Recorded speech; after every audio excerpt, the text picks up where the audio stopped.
One of the college's Aspire pillars is in and of Worcester itself, the local community.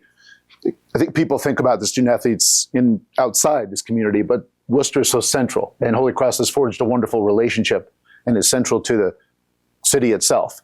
Explain to the folks how the city and how Holy Cross and how this collective, the Mount St. James Collective, will work with and in conjunction with to help support the city of Worcester itself.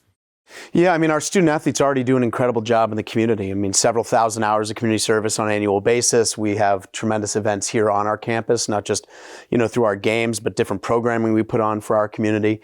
And I think that there's a chance for us to work in tandem with the Mount St. James Collective to use this as a vehicle to connect our student athletes even further to the community. Certainly there's opportunities for individuals to support the Mount St. James Collective, but there's opportunities for businesses to do that as well. And so as people are getting engaged, as people are kind of joining this, this team to help support our students, there's a lot of different ways where our student athletes will get exposed to members of the community and the various organizations and businesses that they're associated with. So this is something that's not a foreign concept to our kids. They do it regularly.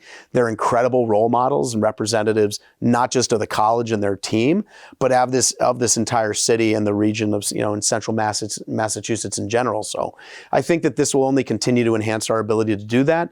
But there's ways we're going to learn as we go through this. Like, we're going to find new ways that this is unlocking opportunities in the community and new ways for our student athletes to get involved in really exciting, meaningful ways in Worcester. And that's something that I'm really looking forward to as well.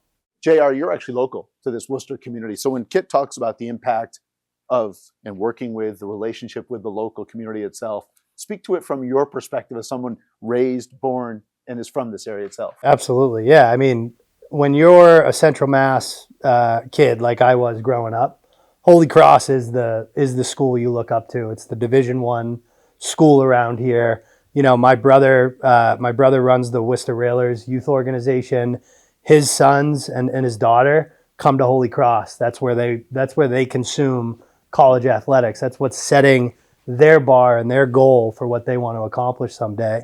So I think it's a massive opportunity to continue to influence, future generations of athletes that want to achieve more beyond high school and play at the college level and even the Division I level. And then Kit made the point about businesses. There's some phenomenal companies here that started in Central Mass. We talked about Holy Cross pride. There's a lot of pride being from Worcester. My grandfather grew up on Vernon Hill and used to talk about sneaking into Holy Cross football games under trench coats, literally. And when we drove by Holy Cross, he talked about Holy Cross in a way that was like, if I can go there, that would be amazing. And I think the collective and name, image, likeness and getting the brand and these unbelievable kids that we recruit here that are part of this community out to the rest of the community, it's going to send a message to the next generation of student athlete that I think is a really important part of this.